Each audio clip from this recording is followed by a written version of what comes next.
aussi pertinente qu'avant-gardiste, de la culture à l'écologie, de l'écologie à l'information et à la communication dans un monde post-guerre, tenaillé toujours par des violences. En 2008, à 87 ans, elle accepte de diriger les assises nationales du Sénégal lancées par le Front Sigil Sénégal, enclenchées par le président Abdoulaye Wade. L'année suivante, c'est la clôture des assises. Société civile, mouvements et partis politiques, dignité religieuse et culturelle, tous saluent l'orientation et l'implication avec lesquelles il les a menés durant une période difficile politiquement.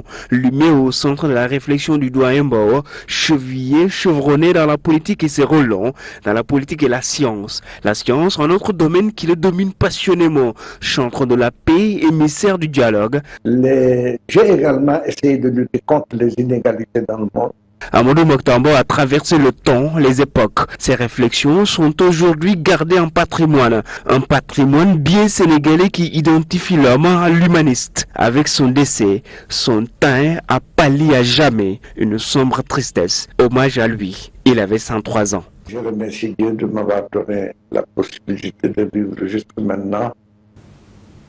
Et puis nous l'annoncions dans les titres, blocage des privilèges d'ancien président de la République, de l'ancien chef de l'État Macky Sall. C'est d'ailleurs lui-même qui en avait fait part à Abdou Mbow lors de la conférence des élus de l'APR, affirmant que lui et ses militants sont persécutés par le nouveau régime. L'information est pourtant aujourd'hui démentie en exclusivité par une source de la 7TV proche de la présidence. Selon cette même source, à l'actuelle, la présidence est personnellement assurée que l'ancien locataire du palais continue de bénéficier de tous les avantages pourvus par la Constitution. Nous y reviendrons bien sûr sur cette information avant la fin de ce journal. En attendant, nous parlons des élections législatives. Nous sommes sur la ligne droite. Les partis continuent de se mettre en ordre de bataille du côté du Parti démocratique sénégalais. La décision d'aller à ces échéances aux côtés de l'APR crée des frustrations. Une partie des responsables et anciens du PDS sont foncièrement contre cette alliance qu'ils jugent contre nature. Pabandagay. Vous avez en face de vous le PDS. Ce sont plusieurs responsables du Parti démocratique sénégalais qui ont exprimé leur désaccord avec les instances de la formation politique et ont décidé de s'allier avec l'ancien parti au pouvoir, l'Alliance pour la République. L'alliance qui en est issue est une véritable infamie, un affront. Cette valse dangereuse et honteuse depuis plusieurs mois entre la nouvelle majorité, c'est-à-dire le PASTEF, et la majorité sortante risque de réduire le PDS à sa plus simple expression. Parmi les frondeurs, Doudou Wade, qui fut la tête de liste de la coalition Wallou-Sénégal à Dakar aux élections locales passées. Ouaré Sarr, qui a récemment démissionné du PDS. Ou encore Mohamed Djibril Wade, maire de la commune de Biscuiterie. Ensemble, ils dénoncent des pratiques conduisant à la mise à mort du parti d'Abdoulaye Wade. Ces orientations et objectifs ne sont que la conséquence de la main tendue du PDS. Cette main tendue, rejetée et tendue à l'APR qui l'accepte à travers une mise en scène digne des pièces de théâtre de la grande troupe d'Arrêt Coach, a fait tomber les masques. C'est pourquoi ils comptent aller aux élections législatives prochaines sans tenir compte de la décision officielle du parti, invitant les partisans du PDS à soutenir leur cause. Les gens qui ont cru à Karim, ils ont cheminé avec eux ensemble. Et dans la maison, quand les gens veulent du bien aux jeunes frères, ils veulent que le jeune frère dirige la maison. Et qu'à un moment donné, ils constatent que ce jeune frère-là va brûler la maison. Il est important que nous tous, qu'on se réunisse pour sortir le jeune frère, ou bien pour le mettre à sa place. Voilà ce qui nous réunit. Le Parti démocratique sénégalais est là. Le PDS de valeur est là. Le PDS authentique est là. On a entendu la dernière fois que Karim Wade est conseiller spécial ou conseiller, je ne sais pas, personnel au Congo. Vous vous imaginez? On me dit qu'il a fait là-bas 2 jours, alors que nous, depuis 12 ans, on est là, on se bat. Il ne vient même pas voir son père, il l'enferme. Son père est à la fois secrétaire général national de notre part. Il ne vient pas ici pour lui dire bonjour. Celui-là, il a montré ses limites objectives. Il ne peut plus nous diriger. Ça, c'est clair, c'est net et c'est transparent. On a tranché là-dessus et on va continuer. Ces déclarations viennent ainsi témoigner d'une réelle scission au sein du Parti démocratique sénégalais, à seulement 2 mois des élections législatives anticipées du 17 novembre prochain. En vue des législatives, toujours, Maître Moussa Diop, lui, annonce avoir pris ses distances de la mouvance présidentielle. Comme raison, il met en avant la décision de PASTEF de cavaler la coalition Diomaye. Pour l'avocat, Ousmane Sonko a commis une erreur. Nous l'écoutons. Je pense que c'est une erreur tout simplement commise, parce qu'une erreur on la corrige, une faute on la réprime. Je pense que le président de PASTEF, Ousmane Sonko, a justement commis une erreur, parce que dans une coalition, on doit discuter, échanger. Nous sommes là depuis 6 mois. Personne n'a jamais dit que la coalition était obsolète. Et pourquoi ne l'avoir pas dit? D'ailleurs, on nous a chargé de certaines missions. Mais venir en public, dans un délai très court, il reste 5-7 jours pour déposer. Et n'eût été mon interpellation sur la RTS, on n'aurait pas eu même ces 7 jours. Parce que le 27, je pense, c'est le jour où il va se prononcer pour son parti. Et on serait là pour prendre acte et les portes clapent, c'est fermé. Dépôt le lendemain, on n'a pas le temps de faire des listes. Ça veut dire qu'il faut quand même se livrer à la vérité. Ousmane est quelqu'un de très fast-track et sur beaucoup de choses, mais il faut qu'il apprenne aussi à jouer à la démocratie.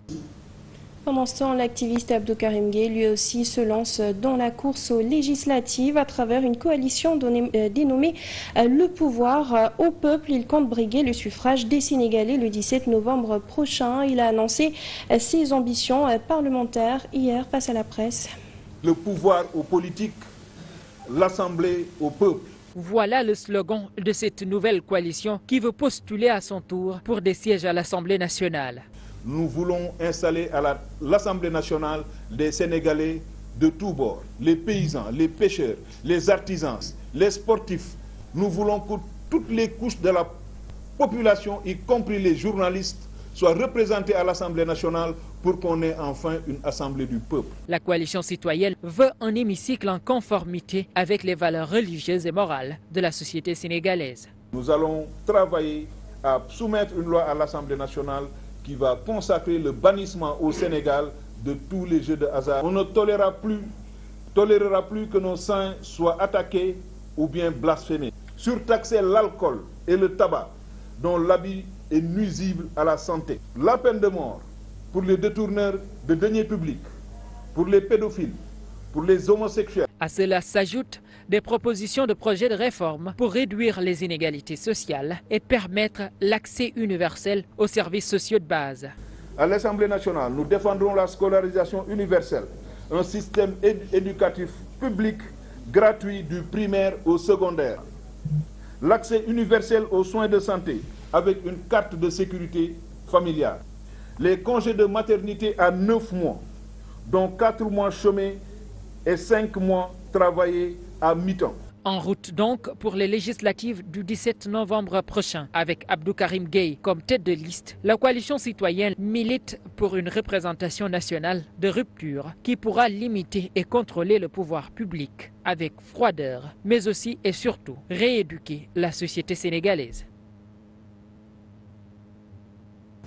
En politique à présent, éducation et formation des enseignants mis en position de stage à la FASTEF dénoncent une discrimination et accusent le nouveau directeur des bourses d'être à l'origine du non-paiement de leur allocation. Selon eux, la direction a procédé récemment au paiement des bourses à une partie seulement des enseignants stagiaires. Seulement, la grande majorité n'a encore rien perçu à ce jour.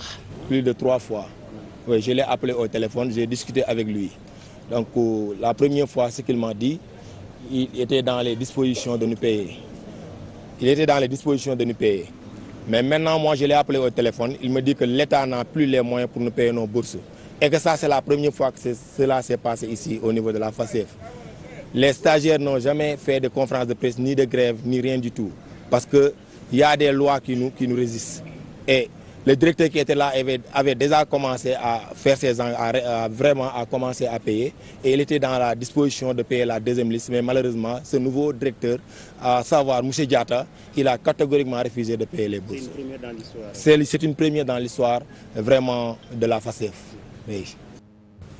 La réponse de la direction des bourses ne s'est pas fait attendre selon le chargé de communication. Il n'a jamais été question de discrimination ou de refus de paiement. Le nouveau directeur leur avait tout simplement demandé de patienter le temps de mieux comprendre le problème. Il faudrait comprendre que le paiement de ces positions de stage découle du fait que dans le temps, le ministère de l'Éducation et le ministère de l'Enseignement supérieur étaient un seul ministère. Et depuis la séparation, les trois entités, c'est-à-dire la direction des bourses qui est chapeautée par le ministère de l'Enseignement supérieur et le ministère de l'Éducation, ne sont pas concertés. Bon, en fait, il y a eu des concertations, mais ne se sont pas encore concertés pour encore discuter sur le paiement des indemnités de ces mises en position des sages. Il n'y a aucune discrimination. Il n'y a pas de refus de paiement. Il y a juste des discussions, des délais à attendre et des démarches à faire. À l'international, à présent, la situation au Liban, un nouveau bilan fait état de 558 morts selon les autorités de ce pays qui a vécu à sa journée la plus meurtrière en près d'un an d'échanges de tirs entre les deux parties. En marge de la guerre à Gaza, les raids des Israéliens se sont poursuivis dans la nuit de lundi à mardi. Les Libanais fuient le sud du pays pour échapper au bombardement. Le mouvement d'exode de la population du sud et de la plaine de la Beka s'est poursuivi toute la nuit. Le Premier ministre Benjamin Netanyahou, quant à lui, s'est adressé directement aux Libanais dans la nuit. Il a affirmé, je cite, « Cette guerre n'est pas contre vous ». La France, de son côté, appelle à une réunion d'urgence du Conseil de sécurité de l'ONU. Nous y reviendrons avec plus de détails dans nos prochaines éditions. Et sur ce, nous passons tout de suite à la revue de presse.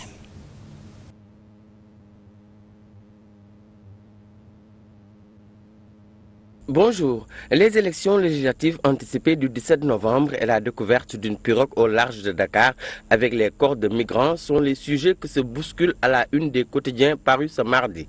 En affiche, Vox Populi renseigne que ce sont 30 corps de migrants en état de décomposition qui sont dénombrés et selon le journal, les opérations de récupération, d'identification et de transfert rendues très délicates par l'état de décomposition avancé des corps.